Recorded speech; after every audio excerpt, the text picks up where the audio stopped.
नमस्कार साथियों। इसके पिछले वीडियो में आप लोगों को उच्चारण स्थान के बारे में हिंदी ग्रामर में बता दिया गया था। आज उसी हिंदी ग्रामर को और भी आगे लेकर के चलेंगे। देखिए, वर्ण के जितने भी भेद थे या वर्ण के बारे में जितने भी बात थे वो सब हो चुके थे, लेकिन वर्ण के ना कुछ छोटे छोटे भेद और भी बनाए गए हैं। उसके बारे में क्या करना है, आज जानना है। चलिए जानते हैं वो कौन कौन सा है, ठीक ना। तो वो है आपके, चलिए बताते हैं। पहला है क्या, जो बांटा गया है वायु प्रक्षेप के आधार। किसके आधार पर? वायु प्रक्षेप के आधार पर। वायु प्रक्षेप के आधार पर वर्ण को नहीं बांटा गया है, ठीक ना। व्यंजन वर्ण को बांटा गया है। किसको बांटा गया है? व्यंजन वर्ण को, ठीक।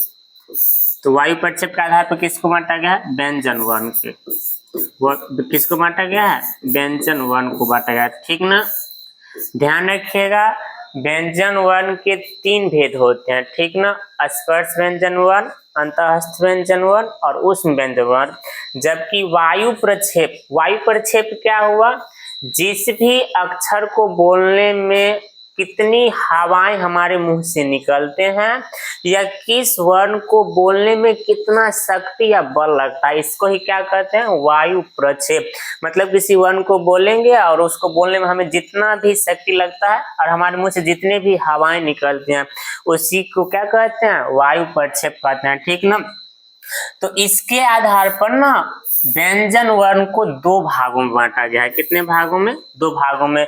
यहाँ कंफ्यूजन हो जाता है, ठीक ना। सभी बच्चे जानते हैं क्या, जो व्यंजन वर्ण के कितने भेद होते हैं? 3 भेद होते हैं। स्पर्श व्यंजन वर्ण, अंतःस्थ व्यंजन वर्ण और ऊष्म व्यंजन वर्ण। जबकि वायु प्रक्षेप के आधार पर व्यंजन वर्ण के कितने भेद होते हैं? 2 भेद होते हैं। इससे पहले वाले एग्जाम में भी, स्कूल में जो एग्जाम हुआ था उसमें भी पूछ दिया था। तो यहाँ जो है ना, व्यंजन वर्ण के वायु प्रक्षेप के आधार पर व्यंजन वर्ण के कितने भेद होते हैं? 2 भेद होते हैं। कितने भेद होते हैं? 2 ही भेद होते हैं। जबकि वैसे कहे कि जो स्वर वर्ण के आधार पर व्यंजन वर्ण के कितने भेद होते हैं, तो उसके आधार पर जो है ना व्यंजन वर्ण के 3 भेद होते हैं। चलिए देखते हैं इसके आधार पर कौन कौन सा भेद है। तो इसके आधार पर 2 भेद है। पहला आ जाता है आपका महाप्राण। क्या कहेंगे? महाप्राण वर्ण या व्यंजन वर्ण कहिए।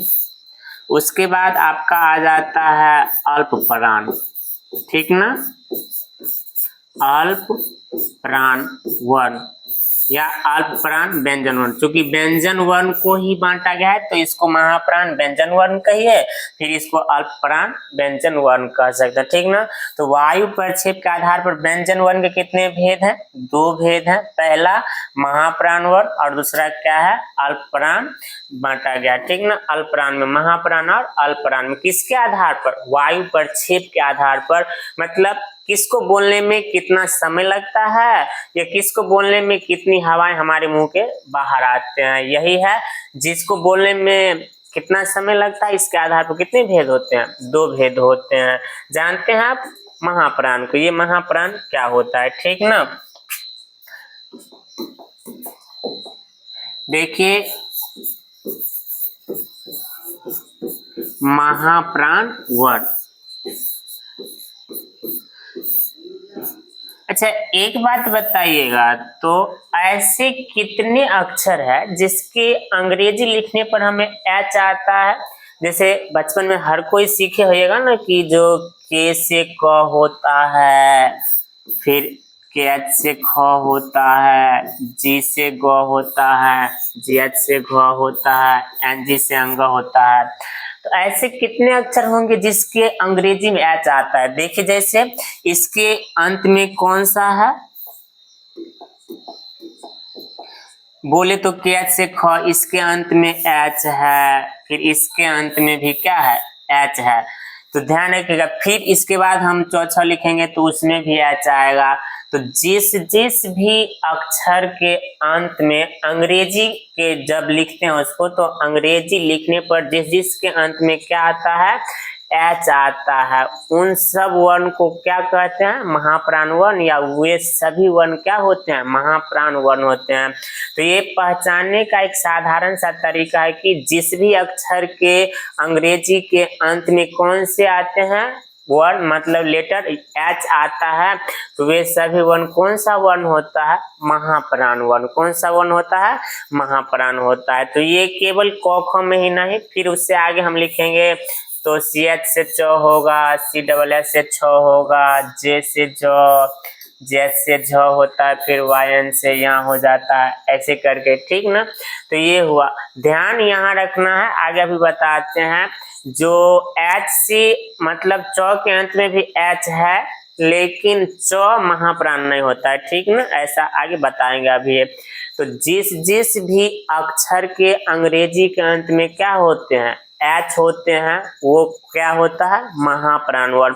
अच्छा, और आप बता सकते हैं जैसे और कौन कौन से अक्षर के अंत में एच आता है, तो जरा देखिएगा आता किस किस के अंतर्गत है, तो बताइए। तो तालब स का अंग्रेजी क्या होता है, एस एच से तालब स।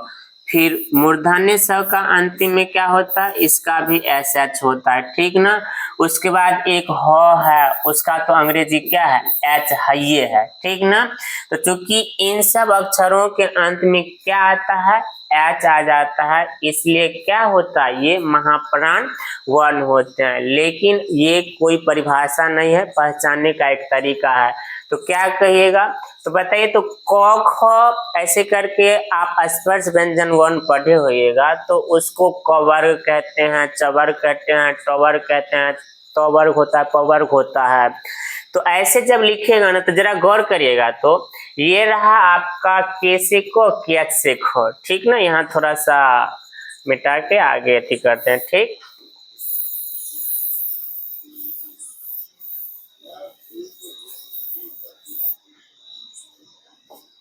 ये आपका हो गया क्या, क, फिर ख, ग, घ, अंग। इसको हम कहेंगे क्या चीज, क वर्ग कहेंगे, ठीक ना। तो जरा देखिए इधर, ये पहला नंबर पे है तो इसको कहेंगे पहला वर्ण, ये 2 नंबर पे है तो दूसरा वर्ण कहिए, या इसी को कहा जाता है क्या, अंग्रेजी नहीं संस्कृत में बोल दिया जाता है द्वितीय वर्ण। फिर ये हो गया तीसरा, तृतीय वर्ण कहिए, और ये हो गया कौन सा वर्ण, चौथा वर्ण। कौन सा वर्ण हो गया, चौथा वर्ण हुआ, या चतुर्थ वर्ण कहिए, फिर ये 5वां वर्ण हो गया, ठीक ना, ऐसे करके। तो महाप्राण की परिभाषा क्या दिया जाता है कि जब प्रत्येक वर्ग का दूसरा, प्रत्येक वर्ग मतलब क्या हुआ, 5 वर्ग होते हैं, क वर्ग, च वर्ग, ट वर्ग, त वर्ग और प वर्ग। तो प्रत्येक वर्ग का कितना नंबर, ये कितने नंबर पे आते हैं, आपके 2 नंबर पे। कितने नंबर पे, 2 नंबर पे आता है। तो प्रत्येक वर्ग का कौन सा अक्षर, बताइए। तो प्रत्येक वर्ग का कौन सा अक्षर, दूसरा अक्षर। कौन सा अक्षर, दूसरा। प्रत्येक वर्ग का कौन सा अक्षर, दूसरा या द्वितीय अक्षर। उसके बाद कौन सा, चौथा अक्षर। कौन सा अक्षर, चौथा अक्षर। दूसरा और कौन सा अक्षर, चौथा वर्ण। केवल क ख का ही नहीं, पांचों का, चौथों में भी, टोठों में भी पूरा पौफत होगा। तो प्रत्येक वर्ग का कितना नंबर अक्षर, दूसरा नंबर, फिर चौथा नंबर अक्षर। इसके बाद तालव्य स, क्या, उसके बाद तालव्य स, मूर्धन्य स, दंत स, ह, ठीक ना। इसको क्या कहते हैं, तो ऊष्म व्यंजन वर्ण। कौन सा वर्ण कहते हैं, ऊष्म वर्ण कहिए या ऊष्म व्यंजन वर्ण। कौन सा वर्ण कहेंगे, ऊष्म व्यंजन वर्ण कहेंगे। तो महाप्राण की परिभाषा दिया जाता है प्रत्येक वर्ग का दूसरा वर्ण, फिर प्रत्येक वर्ग का चौथा वर्ण, और साथ में कौन सा वर्ण रहना चाहिए, ऊष्म व्यंजन वर्ण। कौन सा वर्ण, ऊष्म व्यंजन वर्ण। कौन कौन सा, प्रत्येक वर्ग का दूसरा, चौथा और कौन सा व्यंजन वर्ण, ऊष्म व्यंजन वर्ण। ऊष्म व्यंजन वर्ण में कौन कौन से आते हैं, ये तालव्य स, मूर्धन्य स, दंत स और ह। ये किस में आ जाते हैं, महाप्राण में। किस में, महाप्राण में आते हैं। तो परिभाषा क्या होता है, प्रत्येक वर्ग का दूसरा वर्ण, फिर चौथा वर्ण, फिर तालव्य स, मूर्धन्य स, दंत स और ह, इन सभी अक्षरों को क्या कहते हैं, महाप्राण। क्या कहिएगा, महाप्राण कहा जाता है। तो महाप्राण आखिर क्यों कहते हैं, तो ये इन सब के उच्चारण में ना बोलते हैं तो थोड़ा हमें अधिक समय देना पड़ता है, यानी तो बोले क्या, जो अधिक बल देना पड़ता है या अधिक मात्रा में प्राणवायु की आवश्यकता होती है बोलने के लिए इन अक्षरों में, ठीक ना। तो प्रत्येक वर्ग का कौन सा अक्षर, दूसरा। प्रत्येक वर्ग का कितना नंबर अक्षर, केवल ख ही नहीं, फिर आएगा आगे भी, ठीक ना, 6 हुआ ऐसे करके। फिर चौथा नंबर अक्षर घ हुआ। तो प्रत्येक वर्ग का दूसरा और चौथा वर्ण तालव्य स, मूर्धन्य स, दंत स और ह, ये कौन से अक्षर होते हैं, महाप्राण व्यंजन वर्ण के अंतर्गत आते हैं। किसके अंतर्गत, महाप्राण, ठीक ना। इसको महाप्राण क्यों कहा जाता है, तो वही बात है कि इसको बोलने में जो है ना अधिक प्राणवायु की क्या होती है, आवश्यकता होती है, जरूरत होती है। लेकिन ऐसे में आप चाहिएगा याद रह जाए तो कभी याद रखने वाला चीज नहीं है, ठीक ना। इसके लिए यही है एक तरीका की, जो जिस के अंत में ना एच आता है, जिसके अंग्रेजी में क्या आता है, एच आता है, वह कौन सा होता है, महाप्राण होता है। कौन होता है, महाप्राण होता है। लेकिन थोड़ा यहाँ एक बात और समझिएगा, ये जो है महाप्राण, इसके कुछ अपवाद स्वरूप भी होते हैं। जैसे अभी ये बताए क्या, जो हमने एक सामान्य परिचय इसका दिया कि जो जिसके भी अंत में एच होंगे वे क्या होंगे, महाप्राण वर्ण होंगे, ठीक ना। लेकिन कुछ अक्षर जैसे देखिए च का भी अंग्रेजी क्या होता है, सी एच से च, इसके अंत में भी क्या है, च है, लेकिन इसको महाप्राण नहीं कहा जाता। फिर उसके बाद एक है आपका स, इसका केवल एस होता है, इसमें एच है ये नहीं है, लेकिन ये क्या है, महाप्राण है। क्या है, महाप्राण है। ये महाप्राण नहीं है, ठीक ना, ये महाप्राण नहीं है, जबकि ये क्या है आपका, महाप्राण है। एक अक्षर और आता है, ये आपका क्या चीज है, महाप्राण है। फिर एक अक्षर होता है अक्ष, इसके भी आपके अंत में क्या आते हैं, के एस एच से अक्षर, इसके भी अंत में एच है, लेकिन अक्षर भी क्या नहीं है, महाप्राण नहीं है। क्या नहीं है, महाप्राण नहीं है, ठीक ना। ये भी क्या है, महाप्राण नहीं है। तो ये कोई परिभाषा नहीं है कि जिसके अंत में एच हो तो वो महाप्राण ही होगा, ठीक ना। लेकिन सामान्य जिसके अंत में एच होता है वो क्या होता है, महाप्राण ही होता है, ठीक ना। कुछ अपवाद इसको छोड़ के चलना चाहिए, ठीक ना। तो लेकिन ये रहा मूल परिभाषा, क्या है, मूल परिभाषा आपका यही है, प्रत्येक वर्ग का दूसरा और चौथा वर्ण साथ में ऊष्म व्यंजन वर्ण को क्या कहते हैं, महाप्राण वर्ण कहते हैं। क्या कहते हैं, महाप्राण वर्ण कहते हैं।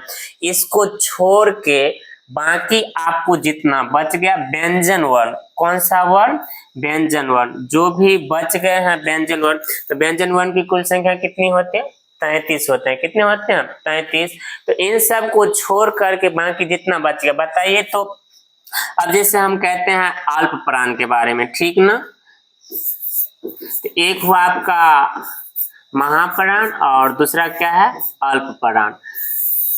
तो महाप्राण को छोड़कर जितने भी अक्षर आपको बचे ना वो क्या हो जाते हैं, अल्प प्राण। तो बताइएगा कौन कौन छूट गया है, क, ख, ग, घ, अंग। बताइए। तो ये आपका दूसरा नंबर हो गया महाप्राण, फिर चौथा नंबर हो गया आपका क्या चीज, महाप्राण। बच कौन कौन गए, तो 1 नंबर वाला, फिर 3 नंबर वाला और कितने नंबर वाला, 5 नंबर वाला, ठीक ना।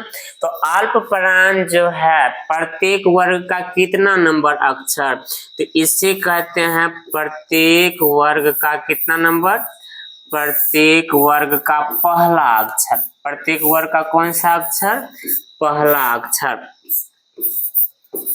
प्रत्येक वर्ग का पहला वर्ण फिर प्रत्येक वर्ग का कितना नंबर, तीसरा वर्ण, प्रत्येक वर्ग का कितना नंबर, तीसरा वर्ण, ठीक ना, प्रत्येक वर्ग का कौन सा, तीसरा, और प्रत्येक वर्ग का कितना नंबर, पांचवा वर्ण, ठीक ना, कौन सा वर्ण, पांचवा वर्ण, कौन सा वर्ण, पांचवा वर्ण, कितना नंबर। तो महाप्राण प्रत्येक वर्ग के दूसरा और चौथा वर्ण क्या होता है, महाप्राण होता है, जबकि प्रत्येक वर्ग का पहला, तीसरा और पांचवा वर्ण क्या होता है, अल्प प्राण होता है, ठीक ना, प्रत्येक वर्ग का पहला, तीसरा और पांचवा वर्ण क्या होता है, अल्प प्राण होता है। जिस प्रकार से महाप्राण के अंग्रेजी में एच आता है, उसी तरह से अल्प प्राण के अंग्रेजी में एच नहीं आते हैं, ठीक ना, इसके अंत में क्या नहीं आते हैं, एच नहीं आते हैं। तो ये रहा आपका पहला वर्ण, तीसरा वर्ण और पांचवा वर्ण को क्या कहेगा, अल्प प्राण कहेंगे। लेकिन एक और वर्ण है, आपको क्या है, तो वो रहा आपका, उसमें आ जाता है क्या चीज, उष्म व्यंजन वर्ण, इसके अंतर्गत आ जाता है य, र, ल, व, और पता होगा य, र, ल, व को कौन सा वर्ण कहते हैं, अंतःस्थ वर्ण, क्या कहते हैं, अंतःस्थ वर्ण, क्या कहिएगा, अंतःस्थ व्यंजन वर्ण या अंतःस्थ वर्ण कहते हैं, क्या कहते हैं, अंतःस्थ वर्ण या अंतःस्थ व्यंजन वर्ण। तो अल्प प्राण की परिभाषा क्या होती है, प्रत्येक वर्ग का पहला वर्ण, तीसरा वर्ण, पांचवा वर्ण, और साथ में कौन सा वर्ण आना चाहिए, य, र, ल और व, इन सब को क्या कहते हैं, अल्प प्राण।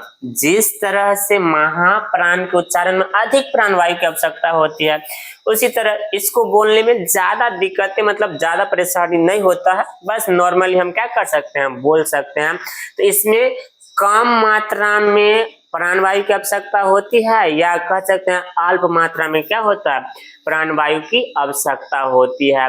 लेकिन जरा सुनिएगा, महाप्राण वर्ण के अंग्रेजी के अंत में एच आते हैं, उसको बोलिएगा तो उसके अंत में थोड़ा सा ह के जैसा सुनने को मिलता है। जैसे बोलिए तो ख, जरा इसमें गौर करिएगा, ह सुनाई, ह की तरह ह नहीं सुनाई देता, लेकिन ह की ध्वनि सुनाई देती है, जिसे ह कार कहा जाता है, ठीक ना।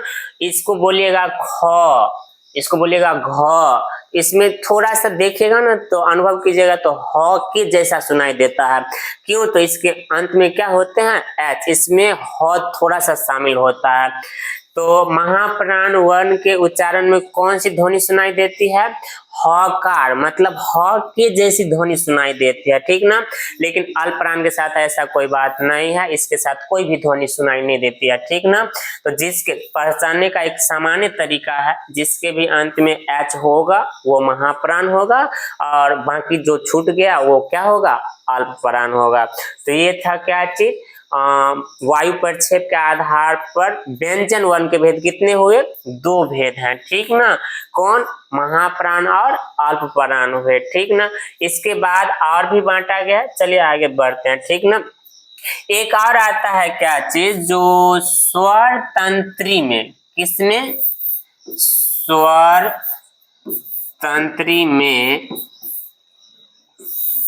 स्वर तंत्री में, स्वर तंत्री में होने वाले कंपन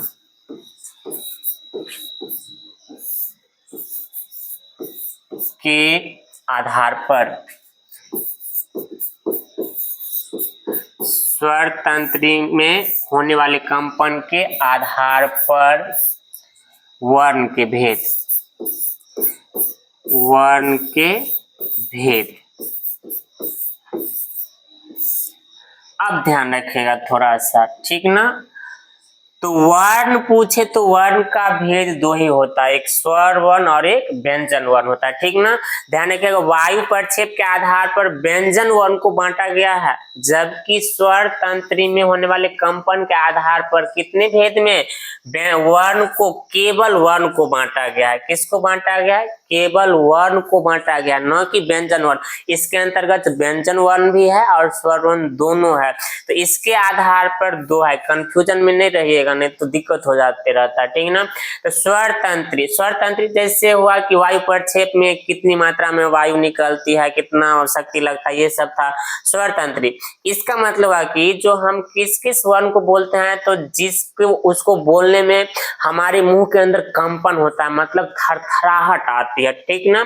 तो जिस भी वर्ण के उच्चारण में कंपन होता है उसी को क्या कहते हैं, स्वर तंत्री में होने वाला कंपन। इसके आधार पर भी वर्ण को, यहाँ व्यंजन या स्वर वर्ण है, केवल वर्ण के कितने भेद हैं, 2 भेद हैं, जबकि वायु प्रक्षेप के आधार पर व्यंजन वर्ण के कितने भेद हैं, 2 भेद हैं, और नॉर्मली व्यंजन वर्ण के कितने भेद हैं, 3 भेद है। यहाँ कंफ्यूजन हो जाते रहता है, थोड़ा ध्यान रखिएगा। तो इसके आधार पर जो है ना, होने वाले कंपन के आधार पर वर्ण को 2 भागों में बांटा गया। वर्ण के भेद पूछे तो 2 ही लगाइएगा, लेकिन व्यंजन वर्ण में थोड़ा जनरली पूछता तो है वही 3 वाला, लेकिन कभी कभी उसमें स्पेशल लेके दे देता है कि वायु प्रक्षेप के आधार पर, तब क्या हो जाता है, 2 हो जाता है। तो ये जो है स्वर तंत्री में होने वाले कंपन, इसके आधार पर भी वर्ण के कितने भेद हैं, 2। इसमें होता है पहला आपका घोष वर्ण। कौन सा, घोष वर्ण। कहीं कहीं इसी को ना सघोष भी लिख देता है, ठीक ना, घोष को ही क्या लिख देता है, सघोष। और इसके विपरीत जो है या उल्टा कहिए तो उसको कहते हैं अघोष वर्ण। कौन सा वर्ण, अघोष वर्ण। क्या कहिएगा, अघोष वर्ण। ये घोष वर्ण और अघोष वर्ण क्या है, ठीक ना। देखिए एक बात थोड़ा गौर करने वाली यहाँ है, क्या जो अल्प प्राण और महाप्राण को पहचानने का एक तरीका है, ये किताबों में तो नहीं लिखा रहता, लेकिन सेंस बेसिस पर आधारित है कि इसे पहचानने का कोई ना कोई तरीका है। तो जिसमें एच आया वो महाप्राण हो गया, जिसमें एच नहीं आया तो अल्प प्राण हो गया। लेकिन एक बात बता देते हैं कि इस घोष और अघोष को पहचानने का कोई तरीका नहीं है, इसका एकमात्र तरीका है कि आप रट्टा मार के इसको सीधा याद रखिए, और कोई भी तरीका इसका है ये नहीं है। तो इसमें भी थोड़ा सा लगता है कठिन हो जाता है, नहीं तो भूल जाते हैं हर कोई, ठीक ना, इतना ना हो ही जाता है, क्या करिएगा, भूल जाना तो हर किसी के नॉर्मली बात है, भूल जाता है हर कोई। तो यहाँ पर जो है घोष अघोष को पढ़ने के लिए कोई भी अलग से कोई तरीका नहीं है, इसे याद रखना ही सही है, ठीक ना। लेकिन दिक्कत तो तब है अब कि नए एग्जामों में केवल यही पूछा जाता है, कौन घोष है कौन अघोष है, और कंफ्यूजन पे कंफ्यूजन रहता है। चलिए तो देखते हैं क्या है घोष वर्ण, ठीक ना। घोष वर्ण, तो इसको जो है ना कहता है कि प्रत्येक वर्ग का तीसरा वर्ण, प्रत्येक वर्ग का क्या चीज, तीसरा, फिर प्रत्येक वर्ग का चौथा, फिर प्रत्येक वर्ग का 5वां वर्ण। प्रत्येक वर्ग का कौन सा, 5वां वर्ण। प्रत्येक वर्ग का तीसरा, चौथा और 5वां वर्ण, साथ में सभी स्वर वर्ण। साथ में क्या चीज, सभी स्वर वर्ण। साथ में क्या रहेगा, सभी स्वर वर्ण। स्वर वर्ण कितने होते हैं, 11 हो जाता है। अ से शुरू होकर औ तक जाके क्या हो जाता है, खत्म हो जाता है। तो प्रत्येक वर्ग का कितना नंबर, तीसरा, चौथा और 5वां वर्ण। प्रत्येक वर्ग का तीसरा, चौथा और 5वां वर्ण। प्रत्येक वर्ग का तीसरा, चौथा और कौन सा, 5वां वर्ण। उसके बाद सभी स्वर वर्ण। उसके बाद हो गए आपके अंतःस्थ व्यंजन वर्ण। मतलब क्या, य, र, ल, व। तो प्रत्येक वर्ग का तीसरा वर्ण, प्रत्येक वर्ग का चौथा वर्ण, प्रत्येक वर्ग का 5वां वर्ण, उसके बाद सभी स्वर वर्ण, उसके बाद अंतःस्थ व्यंजन वर्ण, और इसमें एक एक्स्ट्रा अक्षर और आ जाता है ह, ठीक ना। तो इन सभी को कौन सा वर्ण कहते हैं, घोष वर्ण। तीसरा अक्षर मतलब क्या हो गया, क ख में बोलेंगे तो हो गया घ, ग। चौथा बोले तो क्या हो गया आपका घ, फिर 5वां बोले तो अंग हो गया। चौथा में बोलेंगे तो ज, ये हो गया आपका झ, और ये हो गया आपका य। तो यही है तीसरा चौथा वर्ण। ध्यान रखिएगा एग्जाम के परीक्षा में ये कहीं नहीं दिया रहता है कि तीसरा चौथा, कहेगा निम्नलिखित में से कौन सा घोष वर्ण है, तो ऑप्शन दिया रहता है ग, घ, ज, झ, ये कौन है, तो इसमें से पहचानना रहता है कि कौन घोष है। तो यहाँ पढ़ के एग्जाम में तब जाके दिमाग लगाना पड़ता है क्या है, ठीक ना। तो प्रत्येक वर्ग का कितना नंबर, तीसरा नंबर, फिर चौथा नंबर, फिर पांचवा नंबर। तीसरा नंबर, चौथा नंबर और पांचवा नंबर। उसके बाद क्या चीज, सभी स्वर वर्ण य, र, ल, व, और एक एक्स्ट्रा में क्या जाता है, ह। इन सभी वर्ण को कौन सा वर्ण कहते हैं, घोष वर्ण। आप लोग भी इसको याद ही कर लीजिएगा, यही में अच्छा ही है, और कुछ तरीका इसका है ही नहीं याद रखने का। तो प्रत्येक वर्ग का तीसरा वर्ण, चौथा वर्ण, पांचवा वर्ण, उसके बाद सभी स्वर वर्ण, और उसके बाद अंतःस्थ व्यंजन वर्ण, मतलब य, र, ल, व, और एक एक्स्ट्रा ये अंतःस्थ में नहीं आता है, उसमें व्यंजन वर्ण है, ठीक ना। कौन सा वर्ण है, उसमें व्यंजन वर्ण है। तो प्रत्येक वर्ग का तीसरा, चौथा, पांचवा वर्ण, सभी स्वर वर्ण, और य, र, ल, व, ये सब कौन सा वर्ण है, घोष वर्ण है। अब जरा सुनिएगा, इसको बांटे थे स्वर तंत्री में होने वाले कंपन के आधार पर, ठीक ना। तो घोष वर्ण के उच्चारण में ना स्वर तंत्री में कंपन होता है। इन सब अक्षरों को बोलने में क्या होते हैं, कंपन होते हैं, इसलिए क्या कहते हैं, इसको घोष वर्ण कहते हैं। क्या कहिएगा, घोष वर्ण कहेंगे। अब चलिए आगे अघोष पे चलते हैं।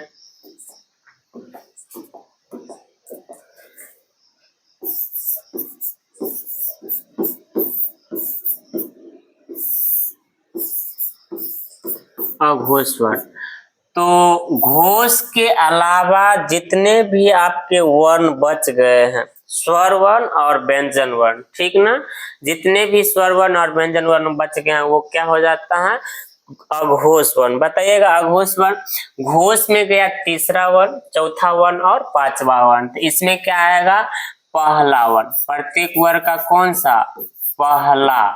फिर प्रत्येक वर्ग का कौन सा अक्षर, दूसरा। प्रत्येक वर्ग का कौन सा, दूसरा वर्ण। प्रत्येक वर्ग का पहला वर्ण, प्रत्येक वर्ग का दूसरा वर्ण। उसके बाद बचे थे क्या, एक है तालब स, एक है मूर्धन स, और एक है दंत स। क्या, प्रत्येक वर्ग का पहला, दूसरा वर्ण, तालबे स, मूर्धन्य स, दंत स। ह इसमें नहीं आता है, ह चला जाता है किसमें, घोष में, इसमें उसको नहीं रखता है। तो प्रत्येक वर्ग का कितना नंबर, पहला, प्रत्येक वर्ग का दूसरा वर्ण, और तालब स, मूर्धन स, दंत स, मतलब ऊष्म व्यंजन वर्ण को क्या कहते हैं, अघोष वर्ण कहते हैं। तो एक को याद रखना है, दूसरा खुद क्या रहेगा, याद रहेगा। तो या तो घोष को याद रखना अच्छा है, तीसरा, चौथा, पांचवा और योरलव हो गया, एक एक्स्ट्रा में हो है, उन सबको घोष कहेंगे। बाकी जो बच गया पहला, दूसरा और तालब से, मूर्धन से, दंत से, इन सबको क्या कहिएगा, अघोष वर्ण कहेंगे। जिस प्रकार से घोष वर्ण के उच्चारण में स्वर तंत्री में कंपन होता है, उसी प्रकार से अघोष वर्ण के उच्चारण में स्वर तंत्री में कंपन नहीं होते हैं, ठीक ना। तो ये रहा घोष, अघोष, महाप्राण और अल्पप्राण। थोड़ा सा इसको 12वीं के लिए या 12वीं से नीचे के जितने भी एग्जाम है उसके लिए तो यहाँ तक सही है, लेकिन इसके आगे अब थोड़ा बताते हैं। ये जो बीपीएससी वाला टीचर का एग्जाम होता है ना, और उसमें जिसका जिसका हिंदी रहता है, पर्सनल हिंदी विषय, उसे देखिए कैसे पूछ देता। उससे पूछेगा क्या, निम्नलिखित में से कौन घोष महाप्राण है, क्या पूछता है, घोष महाप्राण। अब इसमें कंफ्यूजन हो जाता है, तो उसको थोड़ा बता देते हैं, 12वीं के लिए ना सही है, आगे के लिए जरूर है। तो थोड़ा याद करते हैं क्या चीज, ये बताइए। तो महाप्राण को हम शॉर्टकट में लिखते हैं, तो महाप्राण,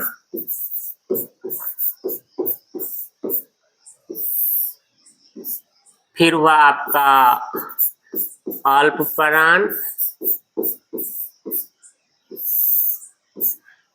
फिर हुआ आपका घोष, फिर हुआ आपका अघोष। अब इन चारों को फेंट के तब पूछ देता है, देखते हैं क्या क्या। तो महाप्राण का बताइए, तो प्रत्येक, हम शॉर्टकट में लिखेंगे, प्रत्येक वर्ग का दूसरा वर्ण, प्रत्येक वर्ग का कितना नंबर, दूसरा वर्ण। उसके बाद प्रत्येक वर्ग का कितना नंबर, चौथा वर्ण। प्रत्येक वर्ग का दूसरा वर्ण, प्रत्येक वर्ग का चौथा वर्ण। उसके बाद क्या आया था आपका, तालब स। फिर उसके बाद मूर्धन्य स। तालब स कहिए, मूर्धन्य स कहेंगे, दंत स कहेंगे, और एक क्या हो गया, ह। ये सब कौन सा अक्षर है आपको, महाप्राण वर्ण। कौन सा, महाप्राण। इसको छोड़ के पहला वर्ण, फिर तीसरा वर्ण, फिर पांचवा वर्ण, साथ में योरलव, साथ में क्या चीज, योरलव, योरलव, ठीक ना। तो दूसरा चौथा तालब से, मूर्धन्य से, दंत से और ह क्या हो जाते हैं, महाप्राण। जबकि पहला वर्ण, तीसरा वर्ण और पांचवा वर्ण, साथ में योरलव, ठीक ना, ये किस में चले आते हैं, अल्पप्राण में। अभी अभी बताएं, घोष, प्रत्येक वर्ग का तीसरा, ठीक, फिर प्रत्येक वर्ग का चौथा, प्रत्येक वर्ग का पांचवा। उसके बाद है आपका क्या चीज, योरलव आ जाता है। क्या आ जाता है, योरलव। फिर आपका आ जाता है क्या चीज, कहिए तो एक एक्स्ट्रा आ जाता है, क्या, हो आता है। फिर इसमें क्या आ जाते हैं, सभी स्वर। क्या आता है, सभी स्वर आते हैं। क्या आ जाता है, सभी स्वर वर्ण। अघोष में क्या है, पहला, फिर उसके बाद क्या, दूसरा, और फिर तालब स, मूर्धन्य स और दंत स आते हैं। हो तो इसमें चला गया, ये हुआ। अब इसको ना फेंट के अब पूछ रहा है, अब क्या पूछता है सो देखिए यहाँ पे, ठीक ना।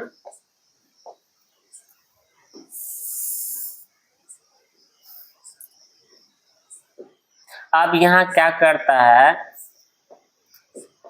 करता यह है, पूछेगा क्या चीज, जो बताइए क्या, महाप्राण,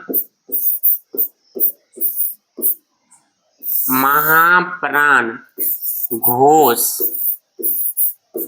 वर्ण क्या है, क्या पूछ देता है, महाप्राण घोष वर्ण क्या है। फिर पूछेगा महाप्राण अघोष वर्ण कौन है, ठीक ना। क्या पूछ देता है, महाप्राण अघोष वर्ण। इसी तरह से आपको पूछेगा अल्प प्राण घोष कौन है, तो पहले इसको जानते हैं, महाप्राण घोष। अब थोड़ा सा इसमें कंपेयर कीजिए, तो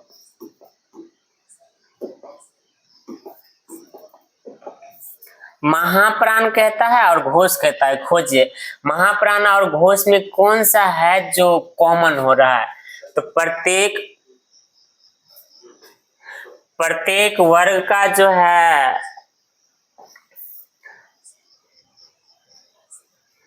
प्रत्येक वर्ग का कितना नंबर, देखिए इधर, इसमें देखिए तो कॉमन क्या हो रहा है,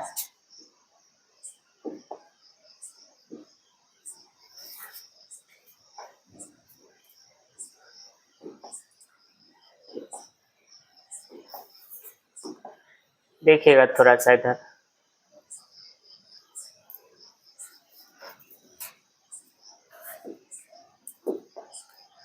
इसमें कॉमन क्या होता है सो देखिए। किसमें खोजना है, महाप्राण और घोष वर्ण में खोजना है। तो इसमें देखिएगा चौथा नंबर इसमें भी है और चौथा नंबर इसमें भी है। उसके बाद कौन कॉमन हो जाता है, एकमात्र अक्षर है, क्या चीज, ह। तो प्रत्येक वर्ग का चौथा वर्ण, प्रत्येक वर्ग का चौथा वर्ण और एकमात्र अक्षर ह। प्रत्येक वर्ग का चौथा वर्ण और एकमात्र अक्षर ह क्या होता है, महाप्राण के साथ साथ ये क्या है, घोष वर्ण। महाप्राण के साथ साथ क्या है, घोष वर्ण है, ठीक ना। फिर आगे खोजते हैं महाप्राण के साथ अघोष कौन है। देखिए इस दोनों में खोजिए, तो महाप्राण के साथ अघोष कौन कौन है। तो ये रहा आपको महाप्राण और अघोष, इस दोनों में कॉमन क्या क्या है, तो इसमें है आपको 2 नंबर, कितना नंबर है कॉमन, 2 नंबर, और फिर आपका साथ में है 3 गो 100, तीनों क्या है 100 है। तो प्रत्येक वर्ग का कितना नंबर, दूसरा नंबर 1, प्रत्येक वर्ग का कितना नंबर, दूसरा नंबर 1, और साथ में तीनों 100, साथ में क्या चीज, तीनों 100। तो ये रहा महाप्राण, प्रत्येक वर्ग का चौथा और ह, एकमात्र अक्षर ह है जो क्या है महाप्राण के साथ साथ घोष वर्ण है। फिर अल्पप्राण महाप्राण के साथ साथ दूसरा और तालव्य से मूर्धन्य से दंश क्या है महाप्राण और घोष वर्ण है। इसी तरह क्या पूछता है आगे जरा देखिएगा, इसके आगे अब आपको पूछ देता है क्या, जरा देखिए,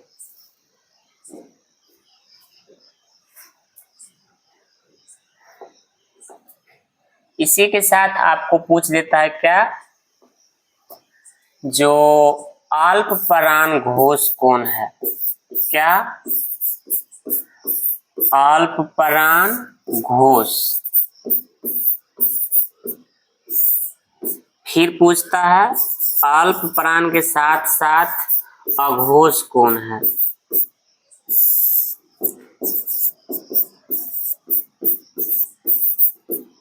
अघोष कौन है, ठीक ना।